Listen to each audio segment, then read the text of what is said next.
Hello my dear friends, welcome to Kannur's kitchen. ഞാൻ നിങ്ങളുടെ സുധ. എല്ലാവരും സുഖമായിട്ടിരിക്കുന്നല്ലോ. ഇന്ന് നമുക്ക് വളരെ നാടനായ, വളരെ ആരോഗ്യപ്രദമായ, വളരെ പോഷക ഗുണങ്ങൾ നിറഞ്ഞ ഒരു റെസിപ്പിയാണ് ചെയ്യുന്നത്. വേറൊന്നുമല്ല, നമ്മുടെ വീട്ടുമുറ്റത്തൊക്കെ കാണപ്പെടുന്ന മുരിങ്ങയില കൊണ്ടുള്ള ഒരു തോരനാണ്. സബ്സ്ക്രൈബ് ചെയ്യുക. സബ്സ്ക്രൈബിന് ശേഷം വരുന്ന ബെല്ലൈക്കൺ ഒന്ന് പ്രസ് ചെയ്യുക. ബെല്ലൈക്കണിന് ശേഷം വരുന്ന 3 ഓപ്ഷനിൽ ഓൾ എന്ന ഓപ്ഷൻ കൂടി ഒന്ന് പ്രസ് ചെയ്യണം. എന്നാൽ മാത്രമേ നോട്ടിഫിക്കേഷനൊക്കെ കറക്റ്റായിട്ട് വരികയുള്ളൂ. നല്ലപോലെ കഴുകി വൃത്തിയാക്കിയെടുത്ത മുരിങ്ങയിലാണിത്. ഇതിൻ്റെ തണ്ടൊക്കെ നല്ലപോലെ പറ്റാവുന്നത്ര രീതിയിൽ ഞാൻ കളഞ്ഞിട്ടുണ്ട്. ചെറിയ ചെറിയ തണ്ടുകൾ കിടക്കുന്നത് വലിയ കുഴപ്പമില്ല. ഈ ഒരു പാത്രത്തിൽ അര ഭാഗം വരെയാണ് എടുത്തിട്ടുള്ളത്. ഇനി ഇതിനു വേണ്ടിയുള്ള ഒരു തേങ്ങാ മിക്സ് നമുക്ക് റെഡിയാക്കണം. അപ്പോൾ തേങ്ങാ മിക്സ് റെഡിയാക്കാനുള്ള ഇൻഗ്രീഡിയൻസ് എല്ലാം ഇവിടെ എടുത്തു വെച്ചിട്ടുള്ളത്. അതിലൊരു 1/4 കപ്പ് തേങ്ങ, 2 വറ്റൽമുളക്, 6 ചെറിയ ഉള്ളി, അതുപോലെ 6 വെളുത്തുള്ളി, ഒരു പിഞ്ച് മഞ്ഞൾപ്പൊടി, ഒരു 3-4 കറിവേപ്പില, അതിൻ്റെ ഇലകൾ. ഇത്രയും ഇൻഗ്രീഡിയൻസ് ഒരു മിക്സിയുടെ ഗ്രൈൻഡർ ജാറിൽ ഇട്ടിട്ട് ജസ്റ്റ് ഒന്ന് ചതക്കിയെടുക്കണം മാത്രം. അപ്പോൾ ഇതൊന്ന് ചതച്ചെടുത്ത് കൊണ്ടുവരാം.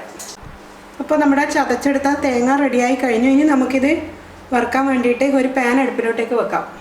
പാൻ നന്നായി ചൂടായതിന് ശേഷം അതിലേക്ക് ഒരു 2 ടീസ്പൂൺ വെളിച്ചെണ്ണ ചേർത്ത് കൊടുക്കാം.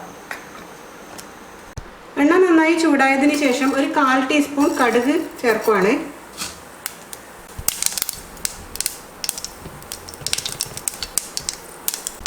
കടുക് പൊട്ടിക്കഴിഞ്ഞു. അതിലേക്ക് ഒരു വറ്റൽമുളക് പൊട്ടിച്ചിടാം.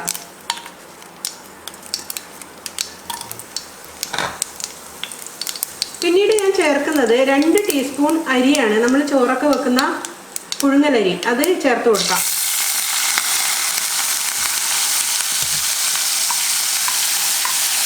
ഈ പുഴുങ്ങലരി നല്ലപോലെ കഴുകിയതിന് ശേഷം ഒരു സ്ട്രെയിനറിൽ ഇട്ടിട്ടാണ് ഇതിലേക്ക് ചേർത്തത്. ഇനി ഈ അരി മുഴുവനായിട്ടൊന്ന് പൊട്ടി വരണം. അരി മുഴുവനായിട്ട് പൊട്ടിയിട്ട് നല്ല ഗോൾഡൻ കളറിലേക്ക് വന്നു കഴിഞ്ഞു. ഇനി നമുക്ക് ഇതിലേക്ക് ചേർക്കേണ്ടത് നമ്മൾ റെഡിയാക്കി വെച്ചിട്ടുണ്ടായിരുന്ന തേങ്ങാ മിക്സാണ്. അത് നമുക്കിതിലേക്ക് ചേർത്ത് കൊടുക്കാം. തേങ്ങാ മിക്സ് ചേർത്തതിന് ശേഷം നമുക്ക് ക്ലീൻ ചെയ്ത് വെച്ച മുരിങ്ങയില ചേർക്കാം. അതിനുശേഷം നമുക്ക് ഇതിനാവശ്യമായിട്ടുള്ള ഉപ്പ് കൂടി ചേർത്ത് കൊടുക്കാം. ഒന്നതിന് ശേഷം എല്ലാം കൂടെ ഒന്ന് നന്നായിട്ട് മിക്സ് ചെയ്തെടുക്കാം. മിക്സ് ചെയ്തതിന് ശേഷം തീ ഏറ്റവും സിമ്മിൽ കൊടുക്കുക. എന്നിട്ട് അടച്ചു വെച്ചിട്ട് നമുക്ക് വേവിക്കാം. നമുക്കിത് തുറന്ന് നോക്കാം. ഇതിൽ നല്ലപോലെ ആവിയൊക്കെ കയറിയിട്ടുണ്ട്. പെട്ടെന്ന് തന്നെ വെന്ത് കിട്ടുന്നതാണ് മുരിങ്ങയില. അധികം വേവൊന്നുമില്ല ഇതിന്. ഇടയ്ക്കൊന്ന് ഇതിൻ്റെ ഉപ്പൊക്കെ ചെക്ക് ചെയ്ത് നോക്കണം. കുറവുണ്ടെങ്കിൽ ചേർത്ത് കൊടുക്കാം. ഞാനൊന്ന് ചെക്ക് ചെയ്ത് നോക്കട്ടെ. ഉപ്പൊക്കെ കറക്റ്റാണ്. ഒരു 3/4 ഭാഗം വെന്ത് കഴിഞ്ഞു. ഇനി ഒന്നുകൂടി അടച്ചിട്ട് നമുക്ക് ആവി കയറ്റിയെടുക്കാം. നമ്മുടെ മുരിങ്ങയില തോരൻ റെഡിയായി കാണും. അത്രയൊന്നും വേവില്ലാത്തതാണ്. അപ്പം ഞാൻ സ്റ്റവ് ഓഫ് ചെയ്യട്ടെ.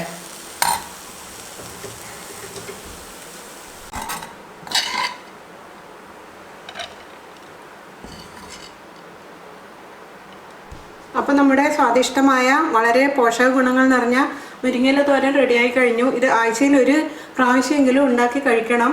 കൊളസ്ട്രോൾ കുറക്കാനും ഷുഗർ കുറക്കാനും അങ്ങനെയൊന്നും വേണ്ട എല്ലാ രോഗങ്ങൾക്കും നല്ലൊരു ഔഷധ ഗുണമുള്ള ഒരു ഇലവർഗ്ഗമാണ് ഈ മുരിങ്ങയില.